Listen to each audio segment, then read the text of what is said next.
So acting like it isn't really a thing, of which I usually like to refer to that as convenient ignorance, is usually a disservice to both parties, and the only person that gets the benefit is the business owner that is already being paid for whatever it is that you've already refused to do.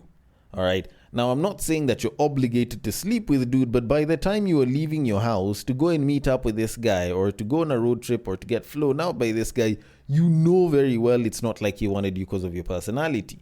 So, the royal penis is clean, Your Highness.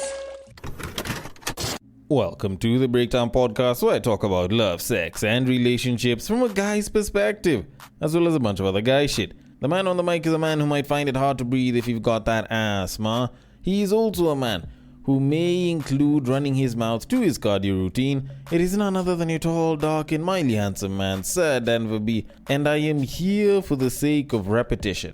Actually, yeah, this episode is just mainly about me repeating stuff that I spoke about earlier, of which it doesn't sound as good as it's supposed to be, but I tend to think that I might add a little bit more to the entire story. But all in all, it is mostly about repetition. I will be talking about things that I have spoken about before, but I will be trying to give either a different twist to it or just to reiterate some of the things that people may probably forget when I talk about some of these things.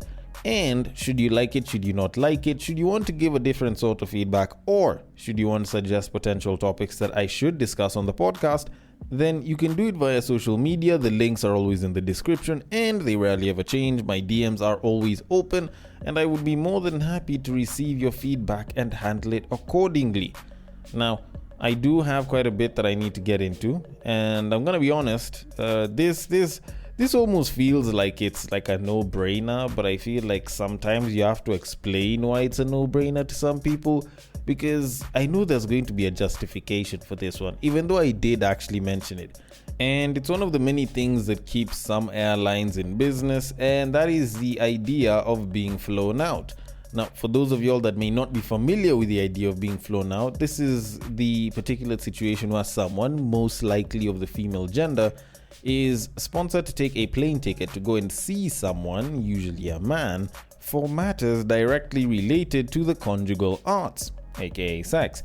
And the deal usually is the guy will sponsor the ticket, you come, you do the do with the dude, and then afterwards, you leave and he's already paid for the return flight. So usually it's like, you come once, you do the do with him, he pays for the flight back, and you can go back to your merry life. However it is you'd like to play it, whether you'd like to stay with the dude or not, those are nitty-gritties that you'd probably discuss maybe after the fact, or when it's just you and the other person on an individual level, not collectively, or should I say in general.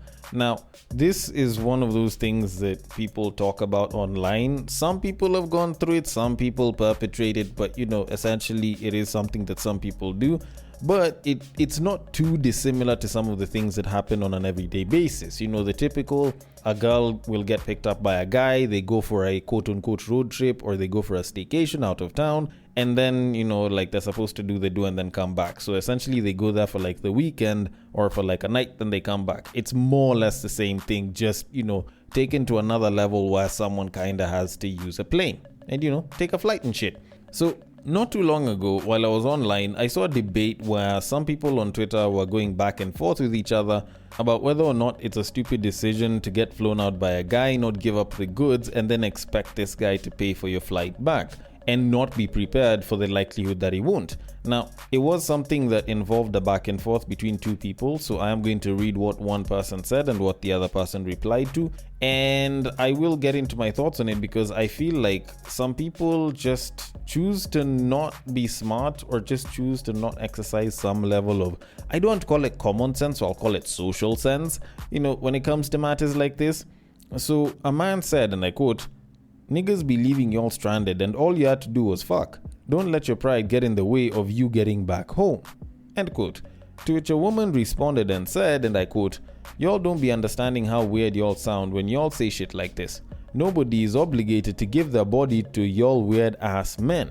End quote. Now, normally, whenever you see something like this, it seems fairly straightforward. And to give some context as to where this entire thing came from, there was a certain baddie on IG who had been flown out, and then, she decided she wasn't going to give up the goods. And the guy basically left her stranded, and she didn't have money to go back home. She posted it up on IG. People started talking about it, blah, blah, blah. Essentially, that's the whole story, and that's where it kind of came from, and that's where this debate kind of sourced itself from. Now, normally, whenever I look at something like this, I feel like it's fairly straightforward, but considering that there are people like the woman that responded who want to make it seem as though, there is no real obligation, I might as well discuss it, because she's actually right. You don't have an obligation to sleep with a man. Like, that's the truth of it. Whether I'd like to admit it, whether I wouldn't want to admit it, at the end of the day, it's the truth, That is the thing. You're not obligated. It's not like it's signed anywhere. It's not like it's part of conjugal rights or anything of that sort. It's not like they're married. So legally, and some people could even argue morally, it's not really like you're obligated to sleep with a guy. But here's the thing, all right? In as much as, yes, there may be no obligation, I think people like to sometimes very conveniently forget that there are certain, unnamed, unmentioned pacts that people have, certain unsaid agreements, and you could even say contracts that are made between one person and another that aren't particularly said and put in stone, but, during that entire back and forth while you guys were agreeing on that shit, it was kind of made sort of between the lines, These things exist quite a bit in society, and it might not be as easy to give very, very direct examples because these are things that will mostly happen between, two parties.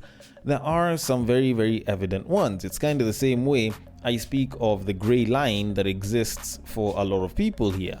And when I first started talking about the idea of having the gray line, it was in relation to the LGBT and, doing illegal drugs like weed, which is a little bit more commonly accepted, so it does very easily fall under the gray line. And the explanation behind it is, the gray line is a situation where you have something or some act that is considered illegal, but people get to practice it, and no one really gets to bat much of an eyelid or doesn't really go and report it, even though it is illegal, in that as long as you don't do it directly in front of them and you just kind of do it in the background hidden from everyone else and it doesn't disturb them directly, they'll mostly let it slide. And that's why I brought up the idea of the LGBT as well as doing weed, because if you are in a fairly middle class and above sort of residential area and you're doing weed, provided that you're not smoking it outrightly in front of the house for everyone to see you, no one's really going to bat an eyelid. Guys will look at you, guys will know very well that you do weed, but no one's really calling the cops on you. You can also use that example with the LGBT, in that there are a lot of situations where in affluent areas you find that people know that there's a certain person who's gay and they might even come with friends every so often, and they know very well this guy probably has gay friends that he comes with, and for all intents and purposes they could be fucking, for all we know. But no one is really going to be we need to report you or we need to ostracize you. They know that this person is gay, but provided that they're not doing it in front of their face, so no PDA, no showing whatever it is that they do behind closed doors, and they basically just keep it civil, no one's really going to bat an eyelid. Another example, money laundering. There's a shit ton of people that will know, oh shit, this guy probably launders money or he's doing shady deals. This guy is in the wash business, but because said shady business doesn't really affect you directly in that it harms you or your ability to have, a typical normal day or to live normally, you kind of let that shit slide. So that's kind of where the gray line falls under. And this can kind of also fall under that, in that you know very well that by the time a guy is calling you and he's going to fly you out or he's going to take you out of town and you guys are going to spend some time in a hotel or some place out of town together and you're with this guy and this guy is handling all the bills, it's not like he's calling you out because you have a great personality. Don't get me wrong. Having a great personality is a good thing. And you'd be great with conversations and your conversation skills could be amazing. But it's not like someone has to get you out of town so that you guys can do that shit. So you know exactly what's being asked of you, all right? So acting like it isn't really a thing, of which I usually like to refer to that as convenient ignorance, is usually a disservice to both parties, and the only person that gets the benefit is the business owner that is already being paid for whatever it is that you've already refused to do. Alright, now I'm not saying that you're obligated to sleep with a dude, but by the time you are leaving your house to go and meet up with this guy, or to go on a road trip, or to get flown out by this guy, you know very well it's not like he wanted you because of your personality. So if you are willing to give up the goods, go ahead, give up the goods. Otherwise, if you're not going to do it, stay home. Just tell the guy no, you're not interested in it. He will probably leave you alone, or he will probably give you an opportunity to do so at a different time by continuing to talk to you and see if he can try and woo you into actually doing it. But all in all, at the end of the day, you cannot exercise convenient ignorance and not expect repercussions for that shit. No one's in the charity game like that, and you know that very well. So if you're gonna do it, then just do it. Otherwise, you'll end up in situations like this where you end up being flown out and then you don't have money to go back, and then suddenly it's like, oh shit, what happened? How dare they do that to me? Oh, and yet you're trying to act like whatever it is that you guys were trying to do wasn't transactional at all. Come on, bruh. But anyways, I'm going to leave it at that because, I feel like it's fairly straightforward, so it's not really something that should be spoken about as much. But all in all, I'm going to leave it at that and move it on to our main topic of this episode. Now, I want to bring back episode 595 for a second. And the reason I'm talking about bringing it back is because the main topic was particularly interesting, and I spoke about arranged marriages and why they just aren't a good option. And when I did it, I went ahead and I gave a bunch of reasons why it wouldn't be the best option for most people, and how people will fall under different camps, and how culturally, if we're looking at things from like back in the day when it came to arranged marriages, it wouldn't particularly benefit a lot of people, because most people would be stuck not being able to marry up or down, or even away from certain problems, because their parents would be trying to ensure that they get the best possible matches, and they would be pushing a lot of people away. All right, some examples they'd look at and just be like, nope, we don't want it because A, B, C, D. And after I posted the episode and a couple of people listened, someone actually sort of challenged and asked if it was fair that I was using past cultural behaviors or past cultural practices on today's sort of standards, of which today's culture is completely different. And I kind of went and I listened to it again, and I thought about it for a moment, and okay, maybe I wasn't looking at it that way, so I figured I might as well tackle it again. I know it's pretty soon for me going back to rehash an old topic, but I figured I might as well just sort this one out so that I can try and put things to rest. And try and reiterate why it might not be the same cultural situation as like a couple of decades or even centuries ago, but some of the fundamentals that I was talking about are actually still the same, even in this current cultural environment that we're in. So first off, I am going to start by playing the clip, then I can give my thoughts on it again. So without further ado, do you think money is a key factor in a relationship? It depends. For me, it's not, but for a lot of people, it is. And I feel like it's really sad that a lot of people look for a significant other to solve their financial problems, rather than you going and solving them yourself. Yeah. Sensational. Now, do you think our parents should organize for us marriages? I mean, yes and no. Yes, because the streets are dirty. There's a lot of rats on the highway. Yeah, so I think that's why we need arranged marriages. Also, some of you are not serious. Guy, unakwanga tu watu wa upuzi. I also feel like people are so superficial. You don't have time to build relationships. Mko tu, mnataka sijui iPhone, mnataka sijui kwenda Mombasa. I'm like, guys, see, you can just go to Snow Cream for a date. You don't have to go to the coast. Yeah, very simple things in life matter. Now, why do you think that modern dating is hard for a young generation? Well, that's not serious, or we are too serious. I mean, you get in with too much energy, inaisha too. Like if a guy, you meet him today, tomorrow he's saying, oh, I want to marry you, huh? Yeah. Where? Yeah. So, what's the biggest red flag that you check in a guy? People who talk a lot. Men who talk a lot. You have 2 years and 1 month. Why is your mouth being used more than your 2 years? Keep quiet. Okay. Now, I will try and skip over the other questions that I had already sorted out, of which, by the way, episode 595 was also pretty good. Go have a listen to it. It might make this one a little bit better because at least you started from somewhere. So this is me basically updating the syllabus all in all. Although, to kind of speed through what it is that I had spoken about initially, I was talking about how arranged marriages might not help as many people because we would end up being classified, or most people would end up being classified under a couple of different monikers. So the first ones would be those that will be saved, so the ones that are quote unquote not serious or are unable to find a partner, or are basically just cocooning themselves at home and praying that someone will come and get them out of the house and marry them or some shit. So those ones might be able to find someone if they're from a particularly good enough family that's well connected, high status, stuff like that. Then there's the people that will suffer, so the people that will end up marrying down or might end up marrying into a family that they didn't know too much about because of not enough due diligence. So you find out that probably they have hereditary issues, or they're involved in some dark arts, or maybe, just maybe, they kind of put up a facade of having money, yet that's not really the case. And maybe they have weird behaviors just generally as people. So there's that as well. Then the other classification of people are the ones that will feel like they've been cheated. So the ones who find out that, that family kind of propped themselves up to be really good people, but they're not. You could kind of put them up with the same cluster as those that'll suffer, who are in the second cluster, in that, for example, if these guys put up a facade of being a very civilized, upstanding family of good moral status, and then you find out that either they engage in witchcraft, or there's this history of domestic violence that the son is very okay with, and you end up being beaten or some shit like that, it might not help you all that much if you're a babe.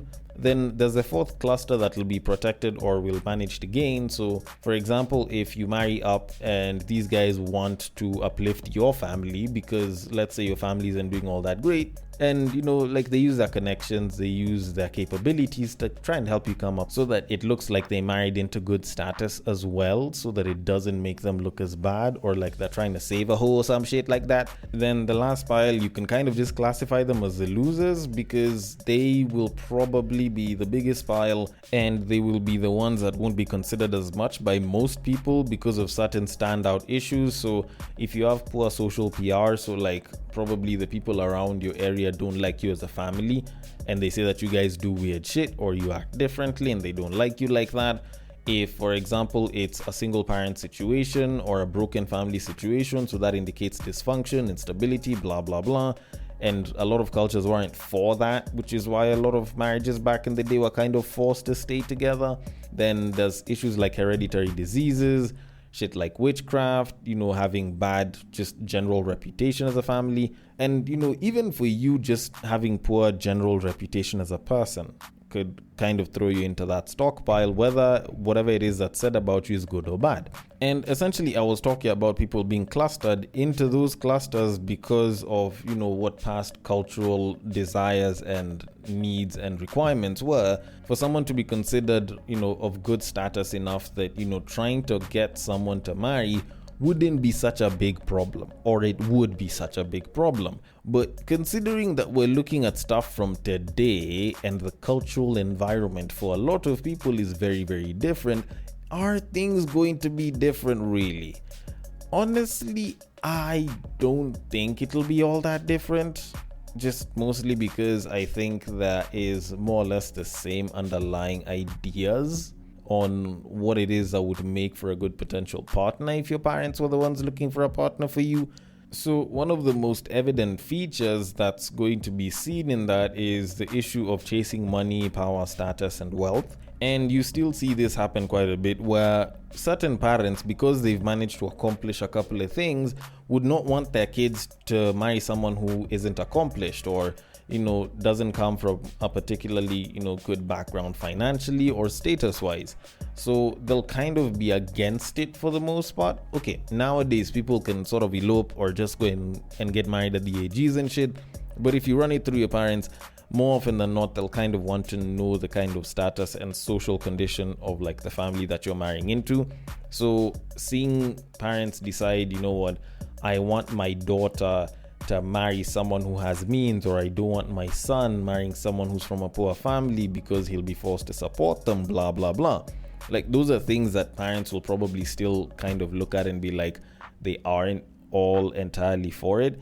Then of course the whole improved association and PR, where it's like, oh, my friend who is, say, the MP of this and this, or is this sort of tycoon's daughter, see, the two of you are roughly about the same age, you guys should start talking together. And now, because they're trying to get themselves married into wealth, status, and or power, it's like, oh, I think the two of you guys should mingle a little bit more.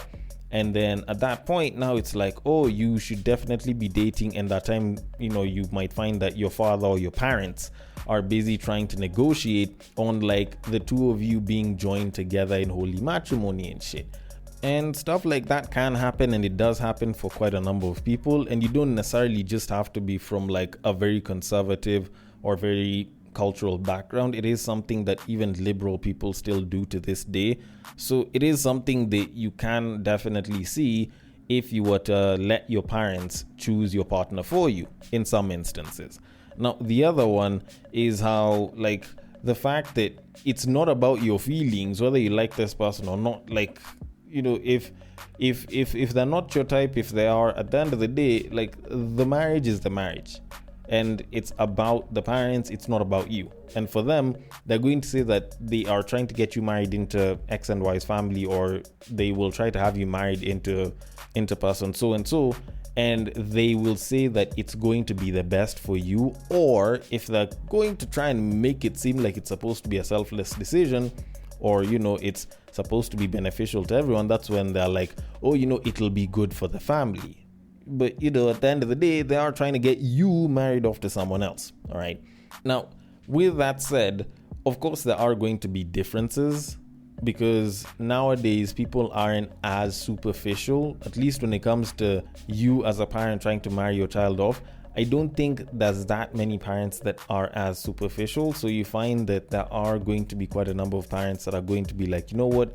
Do you love this person? Do you not? Do you want to be with them? And if you say no, they'll be like, you know what? She said or he said that they're not really feeling this person, so we can't take things past here. And I think that's like the one positive that's there. The one where they're like, you know what, if you don't like this person, if you don't want to be this person for whatever reason, we can just end things and you can go out there and look for someone else.